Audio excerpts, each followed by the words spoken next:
안녕하세요. 대한민국 공무원 국어의 박진입니다. 자, 9번입니다. 어부 사시갑니다. 자, 어부 사시상. 자, 앞에 있는 어부가 중요하지 않아서 패스하는 건 아닙니다. 야판티 여러분들 꼼꼼히 정리를 하시면 되겠죠. 자, 실제 여러분들 문학작품 그렇지 않습니까? 특히 이거는 기본 이론 아닙니까? 원래 기본 이론에서는 이런 것들 하지 않습니다. 그렇죠. 그러니까 이게 신마 이론으로 이렇게 넘어가야 되는데 넘어가지 못했기 때문에 바로 여기서 처리한 겁니다. 근데 이미 여러분들 작품 보시면 알겠지만 다 고등학교 때 배운 거죠? 혹시라도 잘 모르겠으면 꼭 질문하시고요. 됐습니까? 좋습니다. 자, 그럼 들어갑니다. 어부 사시사입니다. 자, 마찬가지죠. 사시는 사계절입니다. 그러니까 쉽게 말하면 어부로서의 삶이죠. 그리고 어촌에서 산다는 얘기죠. 그러니까 어촌의 사계절의 모습을 쭉 이야기하는 겁니다. 됐습니까? 됐죠? 좋습니다. 자, 그럼 들어갑니다. 어렵지 않습니다. 자, 춘사 네 번째라고 있는데 실제로 이미 어부사시사는요. 여러분 고등학교 1학년 때 배운 작품입니다. 뭐까지 좀 알았으면 좋겠냐면요. 연시조죠, 이 친구가. 어부사시사가 이게 연시조입니다. 네, 연시조인데 자, 총 몇 수? 40수로 이루어진 연시조입니다. 이것도 가끔 선택지로 나옵니다. 총 40수로 이루어진 연시조입니다. 봄 10수부터 시작해서 겨울 10수까지 그래서 총 40수입니다. 자, 그중에 잘 보시면 알겠지만 여기 번호가 박혀있죠, 이렇게 번호. 이게 춘사 네 번째 작품입니다. 그 말입니다. 그렇죠? 아, 춘사 네 번째 작품이 이거구나 이겁니다. 됐고, 자, 하겠습니다. 우는 것이 뻐국인가 푸는 것이 버들인가입니다. 우는 것 요렇게 밑줄 사운드 이미지 청각이죠. 푸는 것 마찬가지로 이렇게 밑줄 사용된 이미지는 시각입니다. 청각과 시각을 묶어서 이것을 감각적인 표현이라고 하죠. 됐습니까? 이런 것을 감각적인 표현. 저렇게 감각적인 표현을 사용해서 뭘 드러내고 있습니까? 봄의 아름다움을 드러내고 있습니다. 감각적인 표현을 사용해서 봄의 아름다움을 이야기하고 있습니다. 괜찮죠? 봄의 아름다움을 이야기하고 있다는 거 넘어갑시다. 이어라 이어라. 이거 봐라. 이게 이 작품의 가장 중요한 특징입니다. 뭐요? 자, 실제 보통 시조의 경우는요, 후렴구가 없죠. 근데 이 어부사시사는요, 후렴구가 있습니다. 자, 특히 초장과 중장 사이에 있는 이 후렴구는 뭡니까? 배출항부터 입항까지의 과정을 이야기하고 있습니다. 됐죠? 그러니까 이때 이어라 이어라는 노를 저어라 노를 저어라인데 다시 한번 요거는 뭐라고요? 배의 출항부터 뭐까지? 입항까지의 과정을 이야기하고 있습니다. 여기가 괜찮죠? 자, 다음. 자, 여기도 마찬가지로 여기서 처리해드리겠습니다. 지국총 어서 와죠. 이때 이 지국총이라는 것은 찍어덩이라면서 노전노 소리입니다. 즉 의성어입니다. 노전노 소리, 의성어. 어서와는요, 어기어차 이런 뜻입니다. 그럼 도대체 의성어를 왜 사용했을까? 의성어를 사용해서 됐습니까? 자, 흥겨움을 고조시킬 수 있습니다. 의성어를 사용해서 흥겨움을 고조시킬 수 있다는 거 알아두시면 좋겠습니다. 괜찮죠? 대답. 네, 좋습니다. 자, 들어갑니다. 어천 두어집이 넷 안개란 뜻입니다. 안개 속에서 들락날락합니다. 그 말입니다. 그랬을 때 잘 보십시오. 여기다 이렇게 가로 여시고요. 화자가 배를 타고 현재 이동 중임을 볼 수 있습니다. 그래서 뭘 쓰냐면 이동 중입니다. 이렇게 하고서 가로를 닫으시면 좋겠습니다. 됐죠? 다시 한번요. 어천 두어집이 안개 속에서 들락날락한다는 것은 화자가 배를 타고 옵니다. 현재 이동 중임을 보여줍니다. 그 말입니다. 됐죠? 좋습니다. 그 다음 맑고 깊은 소 연못입니다. 온갖 고기들이 뛰어논다 이겁니다. 생동감이 느껴지십니까? 생동감. 겨울에는 고기들이 잠잠하죠. 봄이 되니까 막 힘차게 뛰는 모습입니다. 힘참 또는 생동감을 엿볼 수 있습니다. 괜찮습니까? 이게 어촌의 봄 풍경입니다. 그래서 어촌의 생동감 넘치는 봄 풍경 이렇게 소주제문을 잡아봤습니다. 괜찮죠? 좋습니다. 그 다음 밑에 하사 들어갑니다. 연잎으로 밥을 싸두었더니 반찬은 장만하지 마십시오. 쭉 밑줄 챈 부분과 관련된 네 글자 한자성어 있습니다. 뭐 안분지족입니다. 안분지족입니다. 알아두시기 바라고요. 닻을 들어라. 닻을 드러납니다. 청양리에 비올 때 쓰는 모자고요. 녹사인은요 도롱이, 비올 때 입는 옷입니다. 됐습니까?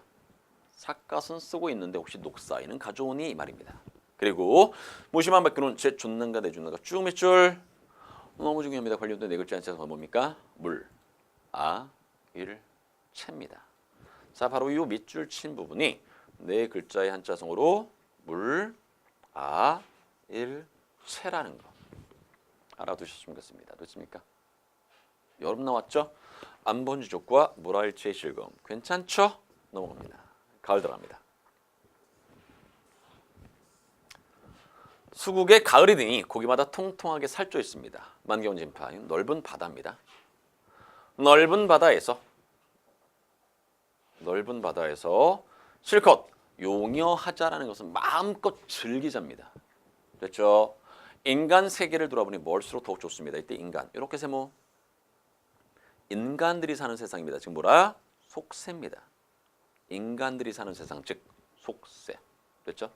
자, 인간 세상 돌아보니 멀수록 더욱 좋습니다라는 요구조는 뭡니까? 결국 화자는 속세에서 뭐하고 싶다? 멀어지고 싶다라는 얘기죠.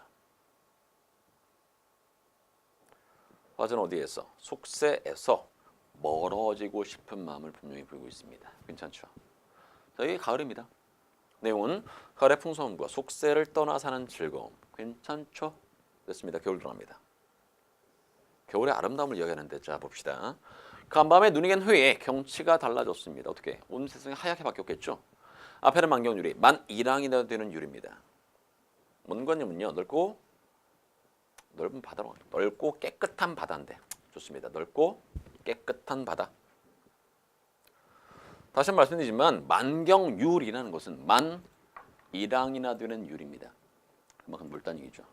깨끗하다는 의미입니다. 그래서 만경유리는요. 넓고 깨끗한 바다 정도 정리하시면 될 것 같고요. 넓고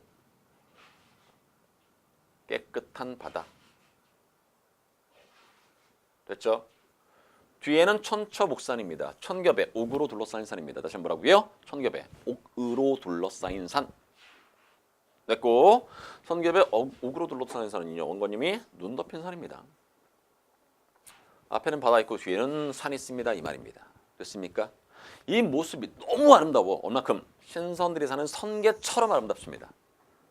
부처가 사는 불계처럼 아름답습니다. 아무튼 인간들이 사는 속세는 아닌 것 같습니다. 그 말입니다. 그만큼은 강촌의 겨울 풍경이 아름답습니다. 그렇게 정리를 하는 겁니다. 됐죠? 뭐 어렵진 않으니까 자 바로 넘어가겠습니다. 근데 실제 여러분들 시조는 기본이라고 생각합니다. 저는요. 왜냐하면 여러분들께 분명히 말씀드렸지만 계속 문제 출제됩니다. 고전 시가에서 실제로 공무원 국어는 여러분들 페이지로 따져보셨습니까? 3쪽, 4쪽 정도밖에 안 됩니다. 물론 특별한 시험 말고 법원직이라든가 이런 거 말고 그랬을 때 3쪽이나 4쪽이라고 한다면 지문이 길어질 수는 없습니다. 예를 들어서 가사 생각해 보십시오. 굉장히 깁니다. 물론 가사는 전문이 다 나오지 않죠. 일본어를 발췌해서 문제 출제하겠죠. 당연히. 그래도 시조만큼 짧을 수는 없습니다. 근데 시조는 굉장히 짧아. 근데 전문이 다 들어가 있어. 얼마나 좋습니까? 그러니까 문제 내기가 너무 편하다는 얘기입니다. 누가? 출제자들이. 그래서 많이 이용이 되고 있습니다. 당연히 여러분들 입장에서는요. 공부하는 수험생 입장에서는 이 시조를 완벽히 정리를 하셔야 됩니다. 그러시면 정말로 나중에 분명 여러분들이 알고 있는 작품이 문제 출제될 가능성이 굉장히 높습니다. 됐죠? 좋습니다. 자, 오륜 갑니다. 3강 오륜의 오륜입니다. 하겠습니다. 사람마다 이 말씀 들어라. 이 말씀이 아니면 사람이지만 사람이 아닐 수 있다고요. 이 말씀, 이건 말씀이 뭡니까? 이게 오륜이죠. 뭐. 들으라고. 이 말씀을 듣지 않으면 사람인데 사람이 아닐 수 있습니다. 사람인데 개, 돼지가 될 수도 있습니다. 말입니다. 이 말씀을 읽지 말고 배우고야 말겠다고 생각하십시오. 이 면입니다. 됐죠? 어렵지 않고 그 다음 아버지 날 낳으시고 어머니 날 기르시니 부모가 아니면 내 몸이 없었을 것입니다. 이더 뭐 부모님의 은혜죠. 이게 더 아닙니까? 부모님의 은혜. 갚으려 하여도 갚을 길이 있다 없다? 없다 이겁니다. 부모님의 은혜죠. 이걸 오른으로 따지면은요 부자유친입니다. 부자유친. 됐고 자 원문 삼수 들어갑니다. 종과 한 것입니다. 한 것은 주인이고요. 누가 만들었는가? 벌과 개미가 이 뜻을 먼저 압니다. 한마음에 두 뜻 없이 속이지나 마십시오. 누구를? 임금님을 속이지 마십시오 이 말입니다. 결국 오륜으로 따지면 뭡니까? 여기 있지 않습니까? 군신유의 임금과 신하 사이는 의리가 있습니다 그 말입니다. 괜찮죠? 어렵지 않습니다. 그 다음 사수입니다. 지아버지, 지압이라는 것은 남편이 밥 갈러 간 곳에 밥 광주를 일고 와서 밥상을 들어오되 눈썹에 맞춥니다. 이게 흔히 아내가 남편을 공경하는 겁니다. 한자 이런 것을 거안제미라고 하죠. 이거죠. 밥상을 드는데 이렇게 이게 공경 아닙니까? 됐고 친하고도 고마우시니 손님과 다르겠습니까? 친하고도 고마워. 참 어렵고도 좀 소중한 분 아닙니까? 손님은. 그러니까 손님과 똑같습니다 이 말입니다. 한자 부부이별 이런 정도는 다 정리할 수 있죠. 자 그리고 자 넘어가겠습니다. 본문 웃습니다. 형제간의 우애를 이야기하는 거거든요. 자, 하겠습니다. 형님이 먹은 것을 내가 따라서 먹습니다. 당연하죠. 형님이 먼저 먹었지 않습니까? 먼저 태어났으니까. 내가 따라서 먹습니다. 그리고 어와 저 아우야. 어머님은 너를 사랑하신다고. 어머님은 너의 사랑이라고. 너는 어머님의 사랑입니다. 이런 식입니다. 괜찮습니까?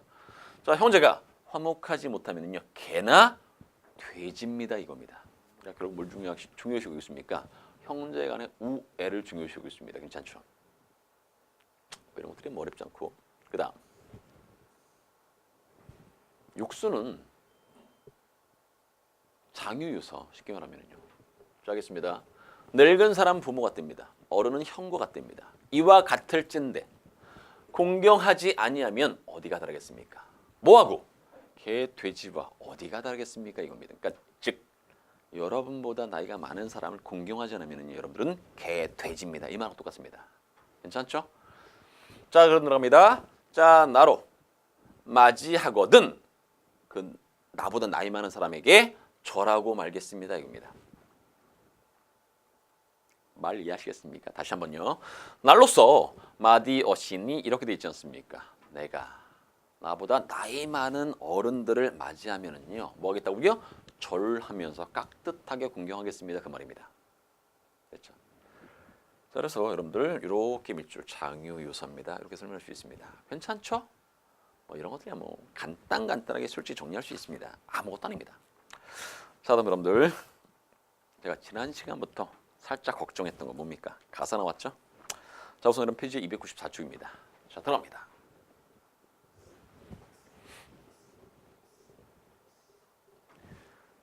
자, 우선 여러분들 형광펜 드십시오. 드시고 몇 줄. 가사는 시가에서 산문으로 넘어가는 과도계 장르입니다. 이게 가사입니다. 그러니까 시가에서 산문으로 넘어가는 과도계 장르가 바로 가사입니다. 그랬을 때 이 가사는 신기하게 시가의 특징이 있고요. 산문의 특징도 있습니다. 우선 시가의 특징이 이겁니다. 3, 4조 또는 4, 4조의 몇 음보? 4음보입니다. 이게 시가의 특징입니다. 산문은 내용이 길다라는 거. 보통 가사를 장가라고 하지 않습니까? 내용이 길다고. 장가. 내용이 깁니다.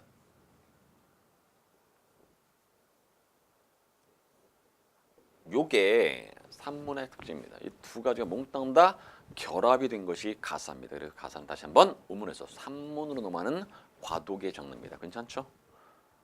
좋습니다. 자, 대체로 조선 전기의 작품은요. 충 또는 자연 친화 이런 것들이 내용이 참 많습니다. 됐죠? 다시 한번요. 자, 보통 조선 전기의 가사는요. 충과 관련된 이야기 또는 자연에 묻혀 살아가면서 느끼는 안본주족, 안빈낙도 이런 것들의 내용이 주로 많다라는 이야기입니다. 자, 밑에 보시면 알겠지만 솔직히 다 중요합니다. 상충곡, 연왕정가, 성삼일곡, 상민곡, 송민곡 편 어느 하나도 솔직히 뺄 수 없습니다. 왜? 다 중요하니까. 이런 것들이 몽땅 다 뭡니까? 조선 전기의 가사입니다. 이렇게 설명하는 건데 전기나 후기 이게 중요한 게 아닙니다. 여러분들이 작품을 아는 게 중요하죠. 왜? 지금의 고전 시간은 분명히 말씀드렸습니다. 순농식으로 많이 나온다고. 됐죠? 자, 그럼 여러분들에게 상충곡 하나를 설명해 보겠습니다. 그러니까 이렇게 공부하시라는 게 본복입니다. 본복이. 알겠죠? 그 정도는 공부하셨으면 좋겠습니다라는 본보기를 한번 이 작품 통해서 설명해 보겠습니다. 잡시다. 자, 홍지를 묻히면 됩니다. 홍지는 붉은 먼지라는 뜻이고요. 원관용 속세입니다. 속세에 묻힌 사람들이요. 이 나의 생애가 이때 생애는요 생활 또는 생계입니다. 저는 개인적으로 생활을 좋아합니다. 그래서 속세에 묻힌 사람들이요 이 나의 생활이 어떻습니까? 옛사람의 풍류에 미치겠습니까? 못 미치겠습니까? 이겁니다. 괜찮죠? 형식은 의문입니다. 근데 물어보는 게 아니라 자신의 삶에 대한 자부심이죠. 제 생활이 어떻습니까? 옛사람의 풍류에 미치겠지요? 이 말입니다. 됐고요. 선전의 세상이죠. 세상 속 남자 몸이 나만한 사람이 학원만은 무슨 뜻? 많다. 많다는 뜻이지 않습니까? 살림에 묻혀서 이때 살림이라는 것을 이렇게 동그라미 치는 게 자연입니다. 그래서 이 친구와 이 친구는요 대비입니다. 홍지는 속세, 살림은 자연. 됐습니까? 자연 속에 묻혀 있어. 지극한 즐거움을 왜 물으십니까? 이겁니다. 다시 한번 해석해드리겠습니다. 세상 속 남자 몸이 나만한 사람이 많지만 자연에 묻혀 있는 이 지극한 즐거움을 왜 모르는 것입니까? 이겁니다. 그러니까 나하고 똑같은 사람들이 많지 않습니까? 근데 나는 자연 속에서 묻혀 사는 그런 즐거움을 잘 아는데 왜 당신들은 모르십니까? 참 안타깝습니다. 그 말입니다. 됐죠? 넘어옵니다. 수가목은요 두억하는 추가집이고요. 푸른 시냇물 앞에 두고 소나무 대나무 울창한 속에 나보됐다 자연의 주인이 되었습니다. 서사파트 핵심어입니다. 이게 자연주인. 이게 그대로 옮겨와서 자연에 묻혀 사는 즐거움. 이렇게 소주짐을 한번 적어봤습니다. 됐죠? 자 그럼 넘어가겠습니다. 자 그다음 엊그제 겨울 지나 새 봄이 돌아왔습니다. 그 다음 잘 보십시오. 여기서부터 여기까지 이렇게 가로 열고 닫고 하겠습니다. 잡니다. 복숭아꽃 살구꽃이 석양 가운데 피어있고 푸른 버드나무의 아름다운 풀입니다. 가랑비 속에 푸르도다 이겁니다. 자, 여러분들 이거 뚫어지게 보십시오. 시각이라는 이미지를 많이 쓰고 있죠. 그 중에 이건 질문입니다. 색채의 대비를 쓰고 있는지 확인해 보십시오. 색채의 대비 있습니까 없습니까? 있습니다. 저렇게 색채의 대비를 사용해서 뭐라 나타내냐고요? 봄의 아름다움을 표현하고 있습니다.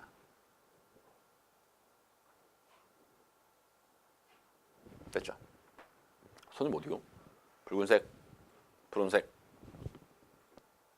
됐습니까? 넘어옵니다. 칼로 말하는가 붓으로 그리는가 쭉 밑줄. 밑줄 친 부분은요. 뭘 설명할 수 있냐면요. 태도. 봄의 아름다움에 대해서 뭐하고 있습니까? 감탄하고 있습니다. 봄의 아름다움에 대해서 뭐하고 있다고요? 감탄. 해석 들어갑니다. 칼로 재단한 것 같대. 말다가 재단하답니다. 붓으로 그린 것 같습니다. 뭐가? 봄의 아름다운 경치가. 됐죠? 그 다음 조화신 공이 조물주의 신령스러운 공이 사물사물들마다 참 야단스럽습니다.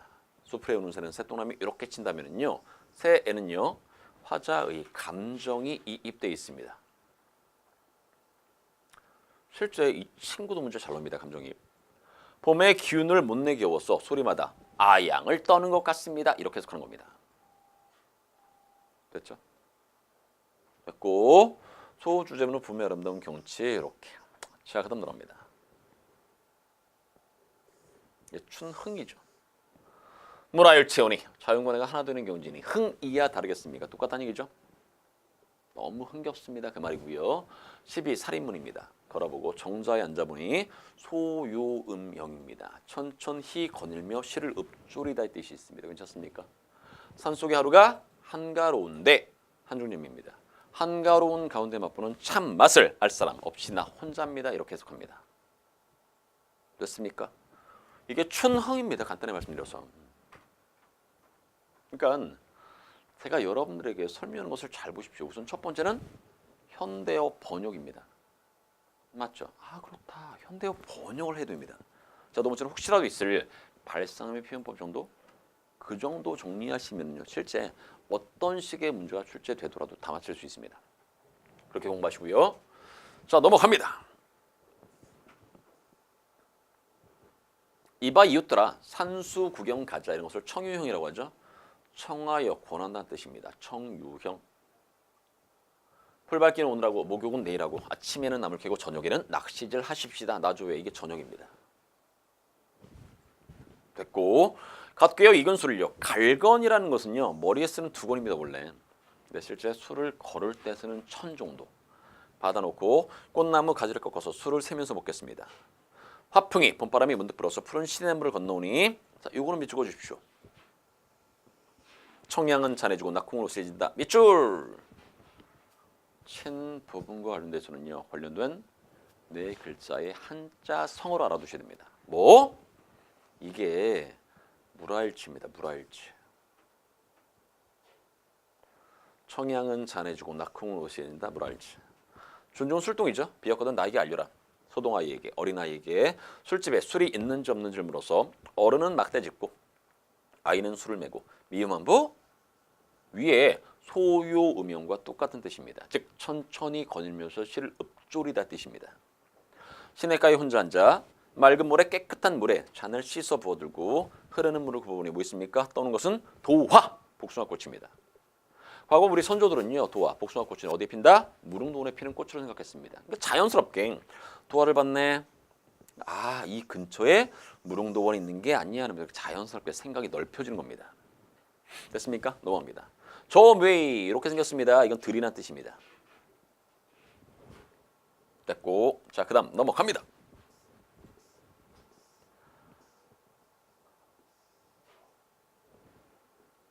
송간스럽니다. 소나무 사이 좁은 길로 진달래꽃입니다. 두견화는요. 이때 두견화의 기능이 뭔지 아십니까? 흥겨움을 고조시키는 기능입니다. 됐죠? 흥겨움 고조. 됐죠?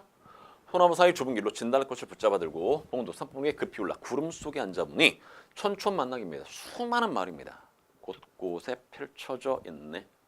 연하이름입니다. 아름다운 자연이죠. 얼마큼 아름답다? 금수입니다. 수놓은 비단이라는 뜻입니다. 수놓은 비단을 쫙 펼쳐 놓은 것처럼 아름답습니다. 그 말입니다. 그리고 엊그제 검들 이제는 봄빛이 넉넉하구나 이렇게 해석하는 겁니다.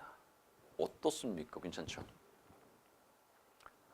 여기까지가 본사입니다. 본사는 그냥 쉽게 그냥 전체의 내용을 잡으면요 춘경과 춘흥으로 되어 있습니다. 넘어갑니다. 자 그다음 공명도 날거리고 부기도 날거리니 밑줄 친 부분은요 어떤 식의 문제 출제되냐면요 말하기 방식 문제 출제됩니다. 말하기 방식 문제고 주객 전도입니다.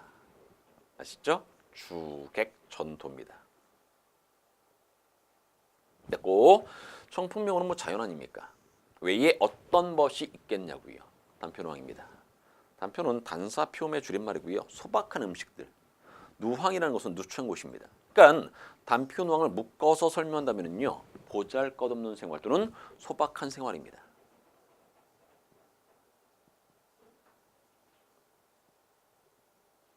예, 흩은 헤엄이라는 것은 헛된 생각이거든요. 이것을 위에 있는 단어로 찾아 쓰십시오라면 바로 여기지 않습니까? 뭐 공명과 북입니다. 그러니까 흩은 헤엄은요. 공명과 북이 이렇게 정리할 수 있고요. 아니한답니다. 그러니까 북이와 공명은 절대로 신경 쓰지 않습니다. 그 말입니다. 옛날 사람들은요. 거의 대부분 작품이 비슷합니다. 충 아님 자연친화 됐고요. 아무튼 백년 행락이 이만하면 어떻겠습니까? 마지막 줄도 밑줄 친 부분은요. 뭐를 알아두시면 좋겠냐면요. 관련된 네 글자 한자성어 뭐 안분지족. 그냥 안빈낙도로서 적어놓은 겁니다. 안분지족 또는 안빈낙도의 태도를 추구하고 있습니다. 이렇게 됐죠? 그러니까 지금 제가 여러분들에게 이 상춘곡을 설명하지 않았습니까? 딱 이렇게 공부하시면 됩니다. 여기까지 공부하는데 참 어려울 겁니다. 그러니까 분명히 그걸 알고 있는데 그래도 반드시 여러분들 그렇게 공부하시기 바라고요. 실제 여기에 어느 하나의 작품도 뺄 수는 없습니다. 다 중요합니다. 이건 분명히 맞습니다. 그러니까 다 중요하니까 여러분들이 다 중요하게 다루어 주십사 하는 겁니다. 괜찮죠? 좋습니다. 그럼 4페이지 307쪽으로 넘어가겠습니다. 307쪽 3인곡이죠. 정철님의 작품이고요. 당연히 중요합니다.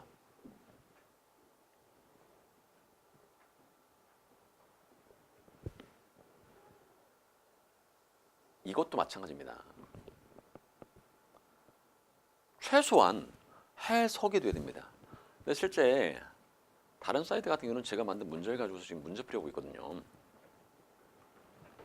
3인곡을 제가 좋아하나 봅니다. 정말 많은 문제를 만들어낸 것 같습니다. 이 지문 가지고서. 자, 특히 어디 본사 파트. 정말로 많이 했습니다. 한번 하겠습니다. 이 몸이 삼기실 때입니다. 삼기다, 한번 뜻 만들다 또는 태어나다. 님을 쫓아서 만들어줬습니다. 다시 한번요. 이 몸이 만들어질 때 또는 이 몸이 태어날 때 님을 쫓아서 태어났습니다. 님을 쫓아서 만들어줬습니다. 이겁니다. 됐습니까? 한상연분, 평생의 연분이며 이 연분을 하늘의 모를 이래던가 이겁니다. 님과 나의 인연이 나왔죠. 나 하나, 이 오직이란 뜻이죠. 나 오직 줄모 있고 님이 오직 날 괴시니라는 것은 사랑하신입니다. 됐고요. 이 마음, 이 사랑을 견졸 때라는 것은 견줄 때, 비교할 때 이런 뜻입니다. 노여 없다, 전혀 없다. 평생에 원하는 것은 한데 한 곳입니다. 또는 함께도 뭐 괜찮을 것 같습니다. 함께 살려 하였더니 늙어서야 무슨 일로 따로 두고서 그리워하는가. 이 구절 쭉 보십시오. 화자의 소망이 뭡니까? 님과 함께 있는 것. 님과 같은 곳에 있는 겁니다. 근데 헤어졌습니다. 여기 있지 않습니까? 헤어졌다는 거. 늙어서야 무슨 일로 따로 두고서 그리워하는가 이겁니다. 그러니까 님 저기 구겨 나는 여기 있습니다. 따로 있다는 얘기죠. 이별했다는 얘기죠. 이 이별입니다.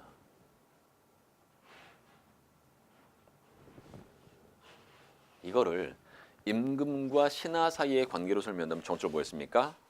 유배당했습니다. 이 말입니다. 됐죠? 넘어갑시다. 그 다음 그제는 임을 모시고 광안전에 올랐었는데 광안전 이게 옥황상제가 사는 궁궐입니다. 근데 임금님이 계신 궁궐에도 상관없습니다. 올랐었는데라는 것은 유배당하기 전 이걸 말하는 거고요. 그 사이 어찌하여 하계는 지금 현재 화자가 머무는 곳입니다. 신하의 의미로 설명한다면 이건 뭡니까? 유배지가 되는 거죠. 됐습니까? 넘어갑니다. 올 적에 빗은 머리 헝클어진 지 3년이 됩니다. 3년이란 기간은요.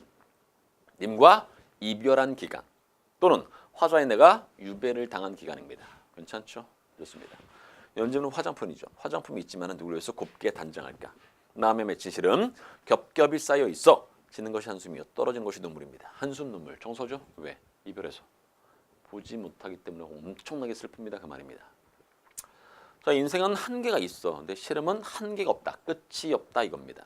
무심한 세월만 물 흐르듯 덧없이 흘러가는구나. 염랑 세월입니다. 따뜻할 염자에다가 차가울 원래는 량입니다. 량. 실제로 이렇게 이 왼쪽에 있는 이 친구가 바로 얼음, 차갑다 이런 걸 나타냅니다. 얼음 병자죠. 아무튼 자 세월이 때를 알아 가는 듯 다시 오니 듣고 오는 가운데 흐느낄 일이 하도 할시 많기도 많습니다. 이 말입니다. 됐습니까? 좋습니다. 그러니까 이런 거 지금 여러분들에게 앞에 서사를 살짝 설명해봤습니다. 어떻습니까? 내용은 간단합니다. 화자와 화자가 님과의 인연을 이야기하고 있죠. 근데 그 인연이 깨어져서 이별했습니다. 그 다음에 슬픕니다 이거죠. 그 정도의 내용이 담겨져 있다란 이야기입니다. 됐습니까? 그렇구나. 님과 나의 인연, 이별, 슬픔 이 정도. 그게 바로 여기 있는 내용 기본입니다. 기본. 알 수 있죠. 여기에서 한자 하나 더 가르쳐드리겠습니다. 염량세태라는 단어도 있는데 잘 보십시오. 염, 량, 세, 태입니다. 실제 세태 빼고 이렇게 염량이면 따뜻할 염자에다 차가울 양자입니다. 차갑다는 뜻이라고 말씀드렸지 않습니까? 그랬을 때 따뜻하고 차갑고 따뜻하고 차갑고 그러다 보면 시간이 흘러가는 거죠. 쉽게 그냥 여름, 겨울, 여름, 겨울 하면 시간이 흐르는 거 아닙니까? 그래서 염량이라고 한다면은요, 이것만 가지고선 세월입니다. 근데 여기에 세태를 붙여보겠습니다. 따뜻하고 차갑고 따뜻하고 차가운 세태 이겁니다. 이게 바로 인간의 간삼이죠. 이런 것들이 바로 인간의 간삼입니다. 왜? 여러분 상식적으로 생각해 보십시오. 인간의 간삼. 상식적으로 생각해 보는데 뭘 생각해 보면 잘 보십시오. 따뜻해. 예를 들어서 어떤 사람이 굉장히 잘 나갑니다. 그럼 아부해. 근데 어떤 사람이 못 나가. 같은 사람인데 못 나가. 그럼 싹 차갑게 돌아서는 겁니다. 그러한 세태니까. 이게 인간이 갖고 있는 간삼 아닙니까? 그게 바로 염량세태입니다. 상당히 문제 자주 출제됩니다. 염량세태까지 알아두셨으면 좋겠습니다. 괜찮죠? 좋습니다. 그 다음 넘어갑니다.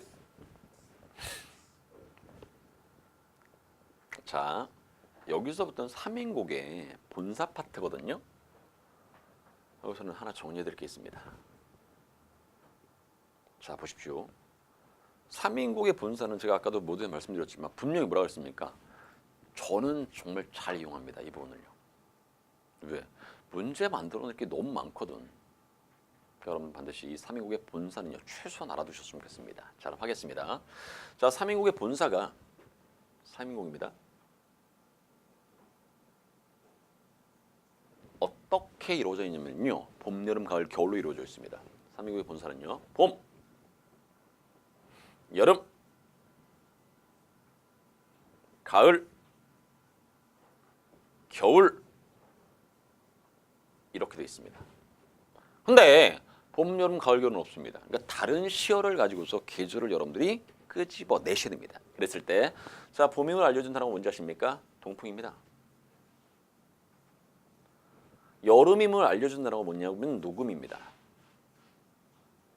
가을은 설이죠. 겨울은 백설입니다. 즉 이런 단어들을 보면서 여러분들이 계절이 뭐다라는 것을 생각해 줄 수 있었으면 좋겠습니다. 근데 여기서 하나 더. 계절별로 님에게 보내고 싶은 사람들이 있습니다. 계절별로 님에게 보내고 싶은 것들이 있습니다. 즉 봄에 님에게 보내고 싶은 것은 뭔지 아십니까? 매화입니다. 여름에 님에게 보내고 싶은 것은요. 옷입니다. 님의 옷. 가을에 님에게 보내고 싶은 것은 청광입니다.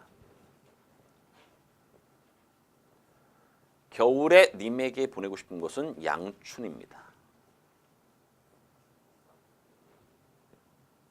각각이 의미하는 것도 좀 알아두셔야 합니다. 첫 번째 매화가 의미하는 것은요. 님에 대한 화자의 변함없는 마음입니다. 매화는 뭐라고요? 변함없는 마음.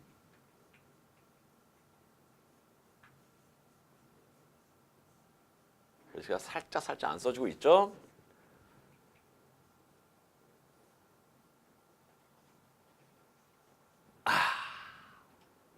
됐죠? 자, 옷이 의미하는 것은 님에 대한 화자의 정성입니다. 옷이 의미하는 것은 뭐라고요? 님에 대한 화자의 정성. 청광이 의미하는 것은 뭐냐면요. 선정갈망입니다. 선정갈망.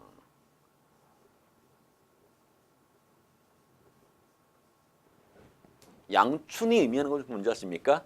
님에 대한 화자의 걱정입니다.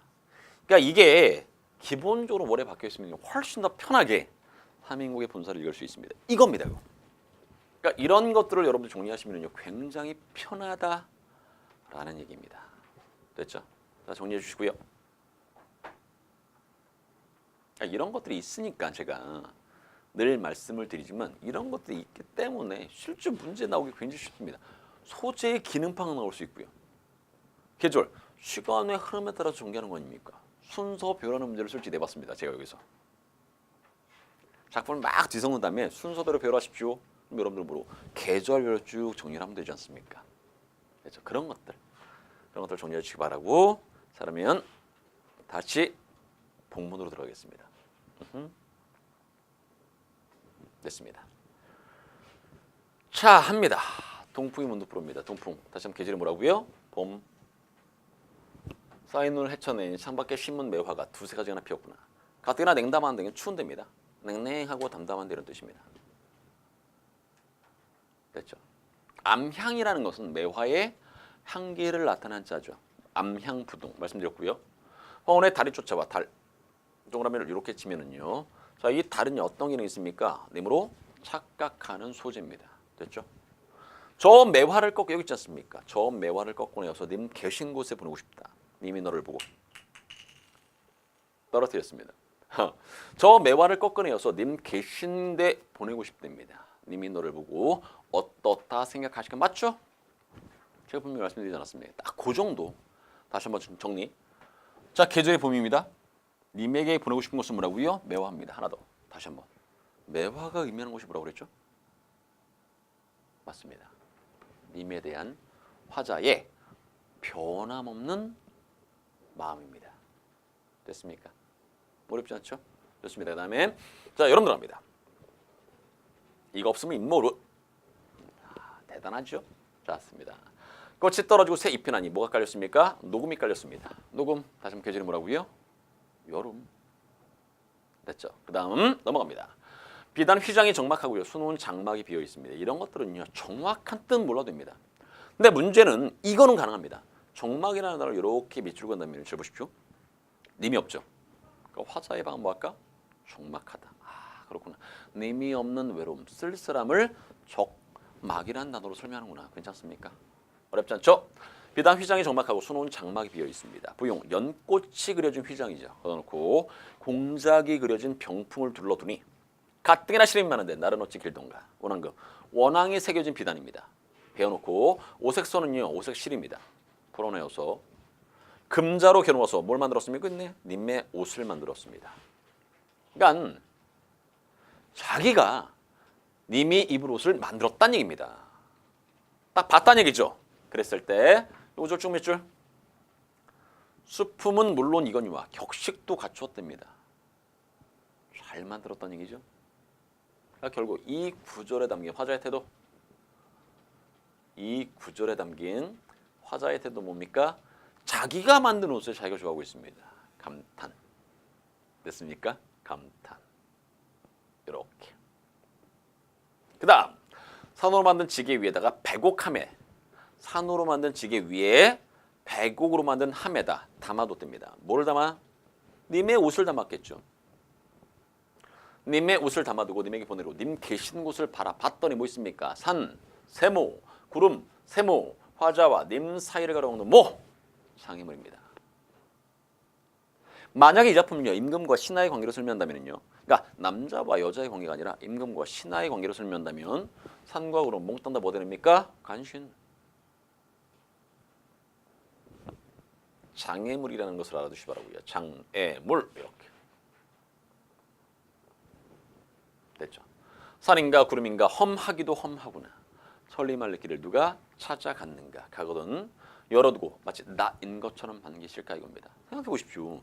계절의 여름이면 님에게 보내고 싶은 옷이 뭐라고요? 옷이지 않습니까? 다시 한번 옷이라는 것은 님에 대한 화자의 정성. 이렇게 정리를 하시면 되는 겁니다. 괜찮죠?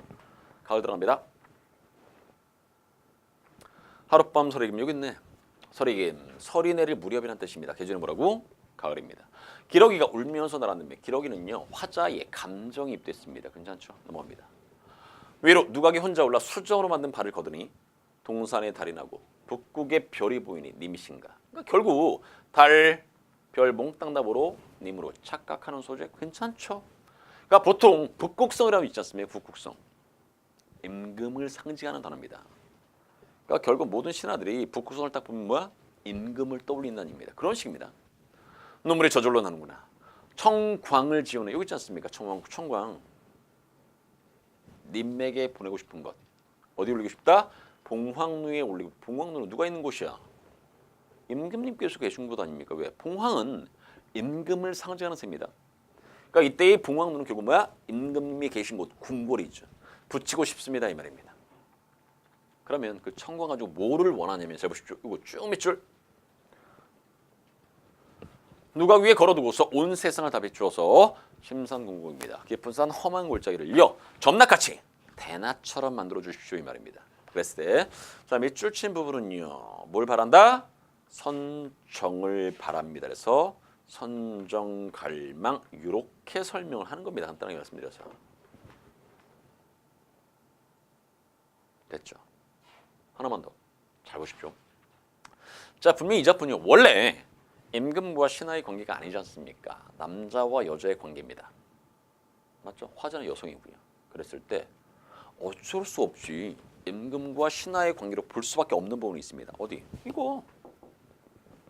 모든 남자가 다 정치합니까? 임금님이 될 수 있죠. 그래서 선정을 갈망한다는 것은 결국 뭐야? 임금과 신하의 관계구나라는 것을 우리는 살짝 엿볼 수가 있다는 입니다. 괜찮습니까? 좋습니다. 넘어갑니다. 겨울입니다. 건곤이 패색입니다. 세상이 생기를 잃어 백설과 계절무 겨울. 사람은 물론이거니와 나는 새도 끊어져 있습니다. 소상난반입니다. 소상강의 남쪽 언덕이라는 뜻이고요. 화자가 머무는 곳입니다. 즉 유배지. 추위가 이러한데 옥루고초는 님이 계신 곳 궁궐입니다. 더욱 말해서 못하겠는가. 양춘 여기 있네. 그렇죠? 양춘을 붙여내어서 님 계신 곳에 쏘이고 싶답니다. 그러니까 양춘을 님에게 보내고 싶다는 얘기죠. 됐습니까? 다시 질문. 아까 분명히 정리했습니다. 양춘이 의미하는 것이 뭐라고요? 님에 대한 화자의 걱정. 됐습니다. 넘어갑니다. 소가집에 비친 애를 이것도 님에게 주고 싶습니다. 올리고 싶습니다. 홍상은 붉은 치마죠. 여며차고 푸른 소매를 반쯤 거둔 후에 일모수죽입니다. 해 저물 때 대나무에 기대다라는 뜻입니다. 햄가림은 생각이나 걱정이고요. 많기도 많습니다. 짧은 애가 쉽게 떨어지고 긴 밤을 꼿꼿이 앉아서 푸른 등을 걸은 곁에 연공을 아낍니다. 놓아두고 꿈에서나마 님을 보려고 턱을 받치고 기대어 있으니 원앙 이불이 차기도 차구나. 이 밤은 언제 셀 것인가 이 말입니다. 그러니까 쉽게 겨울이어서 외롭다는 얘기죠. 누구 보고 싶다? 님이 보고 싶습니다. 이 말입니다. 됐고 마지막 결사 들어갑니다. 결사입니다. 하루도 12때 한 달도 30날. 잠깐 동안 생각하지 말고 이 신임을 잊으려 했더니 마음에 맺혀 있어 뼛속까지 사무쳐 있으니 편작이. 중국의 훌륭한 의사 이름입니다. 한 명. 네, 여기서는요. 훌륭한 의사 전체를 나타냅니다. 그래서 편작은 어떤 식의 문제 나오냐면요. 사용된 수사법 무슨 법? 대유법. 알아두시고 10명이 오더라도 이 병을 어떻게 이 병 어떤 병? 상사병 아닙니까? 와 내 병이야 님 탓이로나 차라리 죽어서 범나비가 되고 싶다. 됐고 꽃나무 가지마다 간대족중에 앉아있다가 향기 묻은 날개 이게 충성심입니다. 충성심. 님에 대한 화자의 충성심. 님의 옷에 움겠다. 님이 한 나인 줄 모르셔도 나는 님을 계속해서 따르겠습니다. 님을 향한 일편단심으로 마무리되는 그런 작품입니다. 됐습니까? 대답! 네, 좋습니다. 그렇게 하시는 겁니다. 자, 그리고 제가 작품 하나 더 봐드리고 조선 전기의 작품을 끝내도록 하겠습니다. 왜냐하면 여러분들 뒤에는 산문문학입니다. 자, 산문문학 여러분들 충분히 다 읽을 수 있죠. 그냥 읽는 겁니다. 여러분 산문문학의 경우는요. 가급적인 뭘 위주로? 예전에 말씀드렸죠. 소설의 지문 접근법. 인물을 많이 보는 겁니다. 훨씬 더 빠르게 지문을 읽을 수 있습니다. 그래서 뒷부분은 솔직히 여러분들에게 좀 맡기고 저는요. 송민국 하나를 더 봐드리겠습니다. 자, 페이지 몇 쪽? 309쪽입니다. 손가락 좋은데요? 여태까지 생각도 못했네. 손가락으로 한다는 건. 하겠습니다. 속민국입니다. 사민국의 속편이죠. 그래서 속민국입니다. 됐고, 자, 이 속민국은 중요한 게 있습니다. 뭐 감료와 인료의 대화로 이루어진 대화체입니다. 그러니까 이 친구는 대화체입니다. 감료와 을려의 대화로 이루어진 대화체. 그래서 제가 이렇게 감료, 을려 이렇게 앞에다 써놓은 겁니다.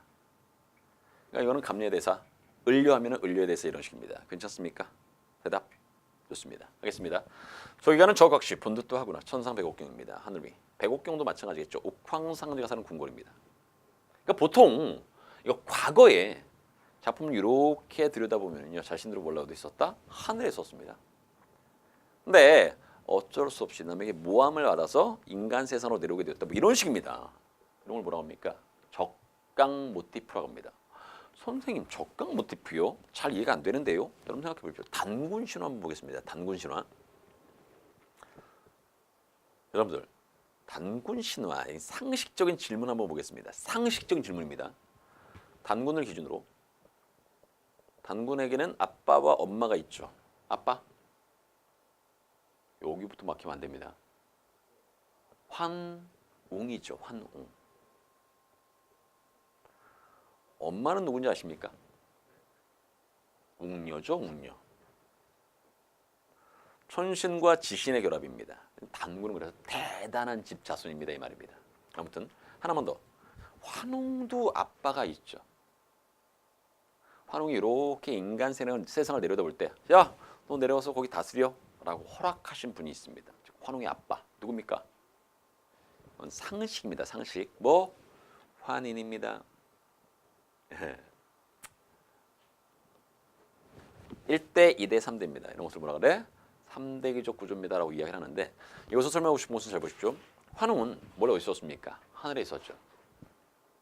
땅으로 내려왔습니다. 맞죠? 이런 것을 뭐라고 한다? 적강이라고 합니다. 이런 것을 바로 뭐 적강 모티프 이렇게 하는 겁니다. 적강 모티프.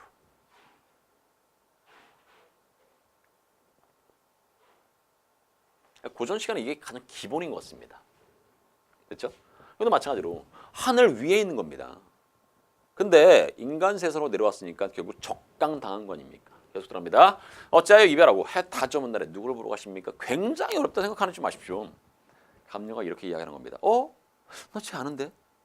만났습니다. 야, 너 원래 여기 있었잖아. 지금 왜 여기 있어? 그리고 어디 가는 거야? 그 정도입니다. 이를 얘기하는 감녀의 질문 이겁니다. 대곡중을 떠난 이유 이거죠. 질문했으면 답변하는 게 인지상정 아닙니까? 답변하는 게 기본 도리죠. 자, 합시다. 넘어가고 이제 을려의 답변입니다. 너로구나. 내 말 좀 들어봐. 이 말이 바로 뭡니까? 여기서부터 여기까지가 연결되는 겁니다. 알겠습니다. 너로구나. 내 말 좀 들어볼래? 내 모습과 이 행동이 님 교함중 사랑을 받음직입니다. 사랑을 받음직한가마는 어쩐지 날 보시고 너로구나 여기시오. 나도 님을 믿어. 군뚜디 딴 생각입니다. 딴 생각이 전혀 없어. 요 구절 밑줄. 이래야 교태야 어지럽게 굴었던지 밑줄.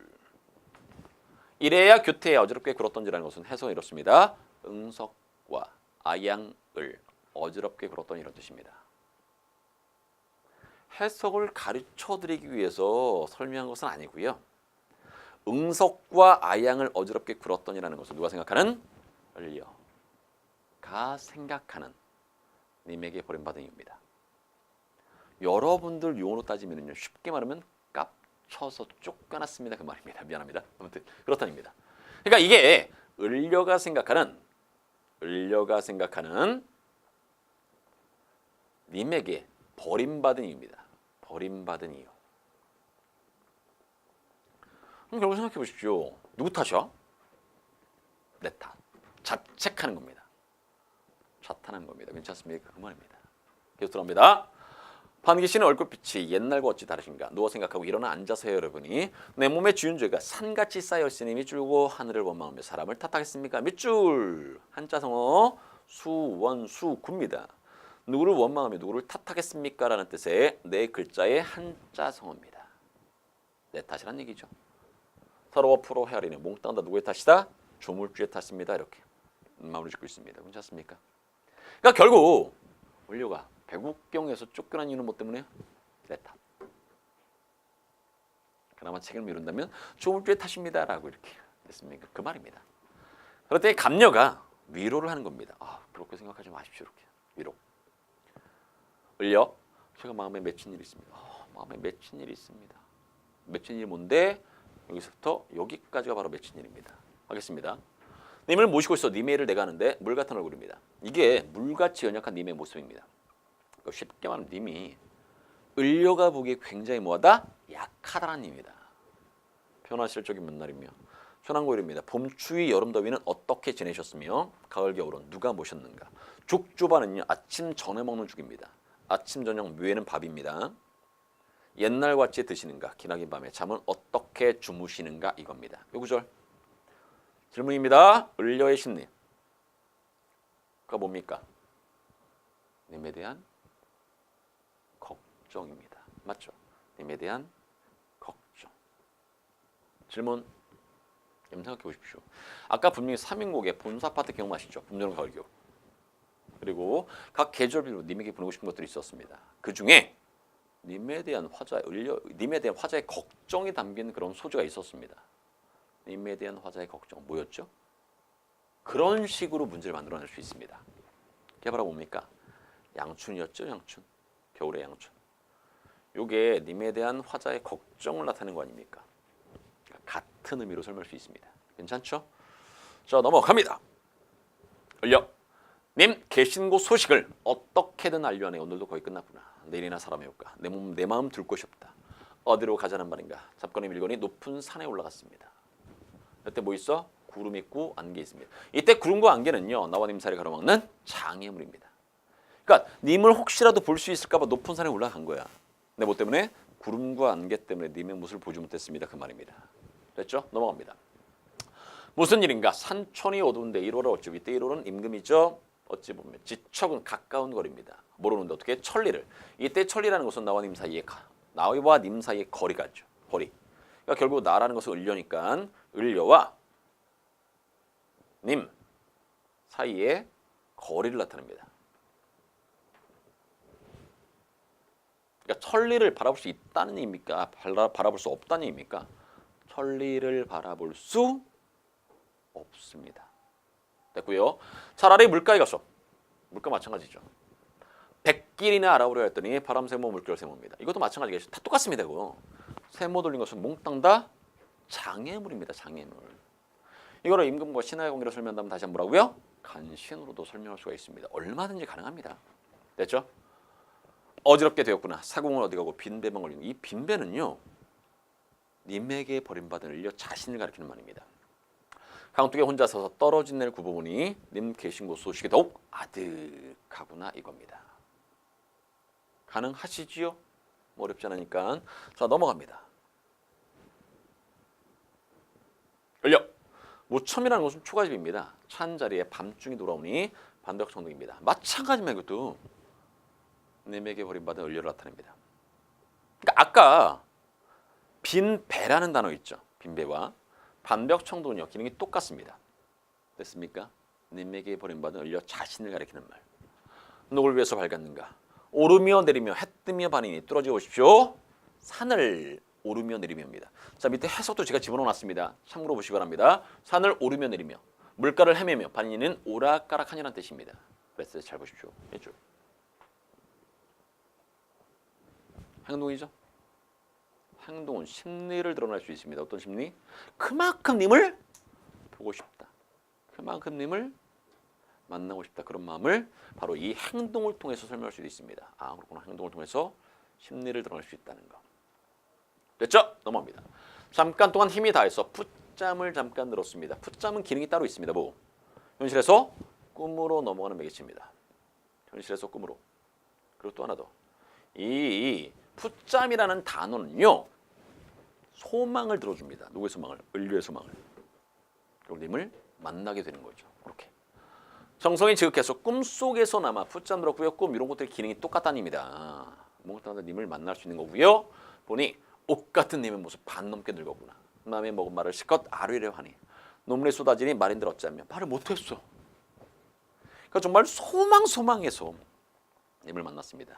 비록 꿈에서지만 아무런 말을 하지 못했습니다. 왜? 눈물 때문에 이렇게 그랬습니까? 넘어갑니다. 말인들 어찌하며 정을 못대서 목조차 메우니 오디언된 개성 이것도 중요합니다. 방정맞은 닭소리라는 뜻이거든요. 기능. 현실에서 꿈에서 다시 현실로 넘어오는 매개체입니다. 생각해 보십시오. 이 꿈 어떤 꿈이었어? 정말 그렇게 만나고 싶고 보고 싶었던 님을 만난 거였습니다. 근데 닭소리가 나의 잠을 깨웠다라는 것은요. 결국 님과 헤어지게 만들었죠. 그러니까 당연히 오디언된 개성은요. 기능이 있습니다. 뭐 얄미움의 대상입니다. 괜찮죠? 넘어갑니다. 자, 그 다음 와 허망한 일이로구나. 님 어디 갔는가? 꿈결에 일어난 자 창력을 바라보니 어여쁜 그림자. 어여쁘다는 것이 예쁘다 아닙니다. 알죠? 불쌍하다. 불쌍한 그림자가 날 따를 뿐이로구나. 이 불쌍한 그림자는 누굴 말합니까? 울려를 말하겠죠. 차라리 죽어서 낙골되고 싶다. 님 계신 창 안에 환하게 비추고 싶구나. 그랬더니 각시님 감정가 뭐라고 했는지 아십니까? 각시님 다른커녕 뭐되라 구준비 되십시오 이겁니다. 이게 위로입니다. 저기서 여러분들 뭘 기억하셨으면 좋겠냐면 낙월과 구준비의 공통점과 차이점 정도를 기억해 주시기 바랍니다. 낙월과 다른 데다 쓸까? 여기다가 쓰겠습니다. 낙월과 구준비의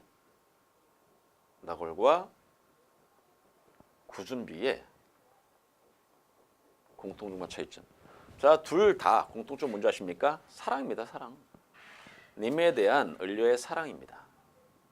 근데 잘 보십시오. 차이점이 있죠. 이때의 낙월은요. 을려가 생각하는 사랑이고요. 님 저기 있을 때 멀리서 이렇게 바라보는 사랑입니다.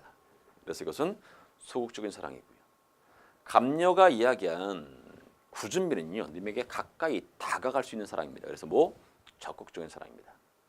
그러니까 사랑은 사랑인데 하나는 소극이고 하나는 적극입니다. 이런 식입니다. 그게 차이점이 될 수 있습니다. 괜찮죠? 이 정도. 정리를 하시면요 정말 아무것도 아니게 다 끝낼 수 있습니다. 자 실제 여러분들 이 정도만 알아도 정말 감히 여러분들이 말씀드리지만 모든 문제를 다 풀 수 있습니다. 됐죠? 그냥 그렇게 몇 개의 작품을 가지고 여러분들에게 보기를 한번 이렇게 보여드렸으니까 여러분 공부할 때 이렇게 공부하시기 바랍니다. 그렇죠? 자 그럼 여러분들 다음부터 말로 317쪽 보십시오. 패관 기억나죠? 패관이라는 단어는 표술입니다. 그렇죠? 쉽게 말하면 민중들 사이에서 떠돌아다니는 이야기를 이렇게 모으는 사람. 그 이야기를 모아놓은 것을 뭐라고 합니까? 패관 문학이라고 합니다. 이런 것도 기억나죠? 자 다음 페이지 보시면 알겠지만 이런 작품들이 있다는 것 쭉 한번 그냥 살펴보셨으면 좋겠고요. 자 그 밑에는 한문 소설이 있습니다. 자, 실제 여러분들 이 김시습이라는 이분이 쓴 작품들은요 다 중요합니다. 그래서 김시습이 쓴 작품은요 한 번만 좀 반드시 읽어주시기 바라고요. 괜찮습니까? 됐습니다. 자 이렇게 해서 여러분들 조선 전기의 문학을 마무리 짓습니다. 됐습니까? 좋습니다. 자 다음 시간은 여러분 뭐 할 거냐면요 326쪽 조선 후기의 문학을 하도록 하겠습니다. 됐죠? 그럼 다시 한번 말씀드리면 다른 작품이 중요하지 않아서 안 한 거 아닙니다. 그게 아니라 시간이 너무 부족해서 좀 양해해 주시기 바라고요. 자 혹시라도 여러분 질문거리 있으면 반드시 질문을 또한 하시고요. 됐습니까? 좋습니다. 자 오늘 여기까지 하겠습니다. 고생하셨습니다.